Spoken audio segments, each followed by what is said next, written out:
Hello, dear children. How are you all? This is Rashmi Mishra, your English educator, and today I am here with a new topic of English literature, Honeycomb book of class 7, and the chapter name is Quality. So, children, today we will read this chapter, and it is written by John Galsworthy. Okay, so let's start from word meaning. There are the few word meaning which are given here. Distinction means different, सबसे अलग. Mysterious, secret, awfully, horrible. Okay, guttural, croaky, penetrate, keen. And now let's start the chapter. From summary, I will describe in summary in Hindi. Okay. So, what is given in the chapter? Quality is the story of a German shoemaker settled in London. तो ये किसकी story है children? Quality एक German शू maker है जो London में settle हो जाते हैं. ठीक है. His name was Gessler. He was a perfect artist. बहुत अच्छे आर्टिस्ट थे वो. He use to make the boots of the narrators father also. और वो नैरेटर के साथ साथ किसके बूट्स भी बनाया करते थे? उनके जो फादर थे उनके. Gessler lived with his elder brother. Gessler किसके साथ रहता था? अपने बड़े भाई के साथ. Shop had no sign board. और बाहर दरवाजे पर, शॉप के बाहर कोई साइन बोर्ड नहीं था. He made boots only on advance order and they fail to fit. And usually वो क्या करते थे? एडवांस ऑर्डर पर ही जो है जूते बनाया करते थे. His boots lasted long. काफ़ी लंबे चलते थे. मतलब ऐसा मुश्किल से हो पाता था कि वो फिट ना हो.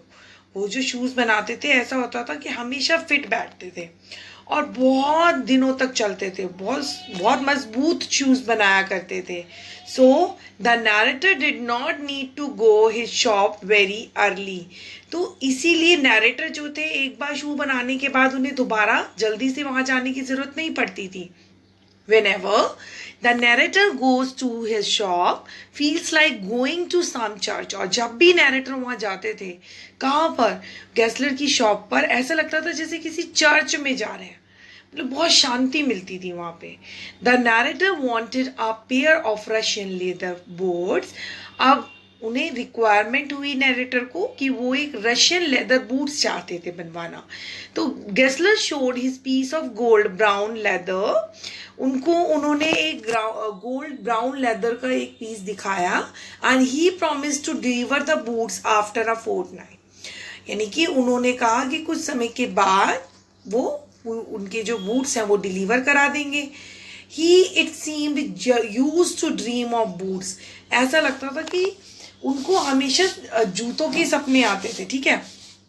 Once the narrator complained that his last pair of boots creaked. एक बार क्या हुआ कि नैरेटर ने कंप्लेन की कि उनके जो लास्ट पेयर जो थे, जो लास्ट पिछली बारी उन्होंने बूट्स बनाए थे, वो क्रीक हो गया. वो उसमें तरेड़ आ गई है, टूट गया कहीं से. Gessler was shocked to hear it. अब गेस्लर ये बात सुन के बहुत ज़्यादा शॉक्ड हो गए children. He agreed to repair और रिप्लेस दैम. और वो उन्हें रिपेयर करने के लिए या फिर रिप्लेस करने के लिए एग्री हो गए.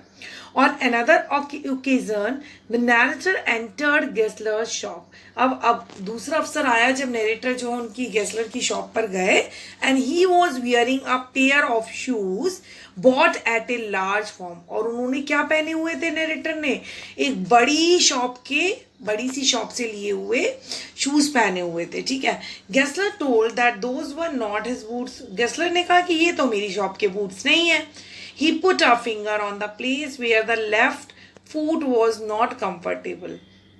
और उसने क्या किया? वहाँ पर पॉइंट आउट किया जहाँ से वो जो बूट्स थे कंफर्टेबल नहीं थे.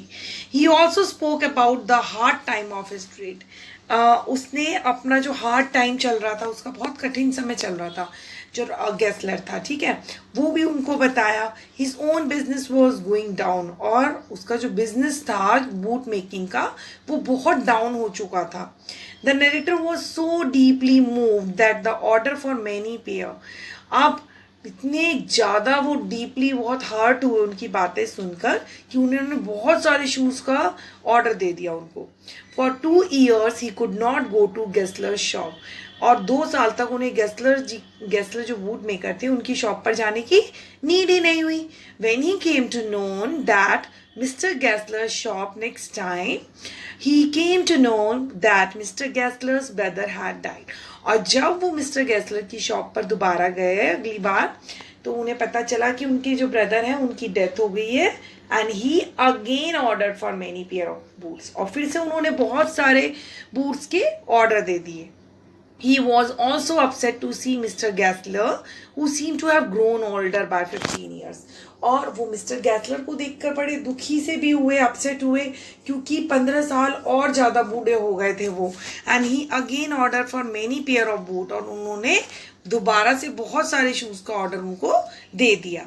He went abroad. वो अब्रॉड चले गए.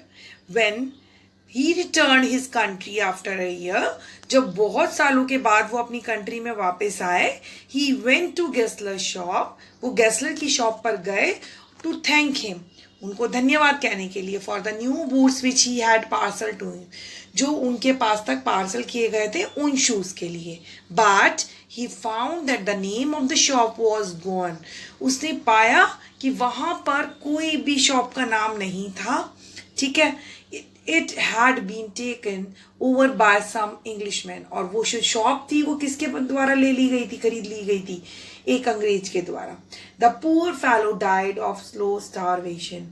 और ये जो poor fellow जो थे, कौन, जो बूट मेकर गैसलर जो थे, वो भूख से, स्लो स्टारवेशन, भूख से प्यास से तड़प कर मर गए. His business failed for he took a long time to supply the order.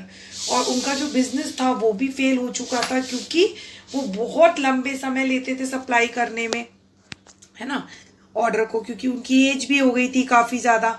He made any advertisement. और कभी भी एडवर्टीजमेंट भी नहीं बनाते थे अपनी शॉप के लिए. He use the leather. वो लेदर यूज़ करते थे. And he never gave himself time to eat. और कभी भी अपने आप को भोजन खाने का भी टाइम नहीं लेते थे, कभी खाना भी ढंग से नहीं खाया करते थे. ही was a character who really made good boots. वो एक ऐसे चरित्रवान व्यक्ति थे जो बहुत वास्तव में बहुत ही अच्छे शूज बनाया करते थे. So children, it was the summary of the chapter.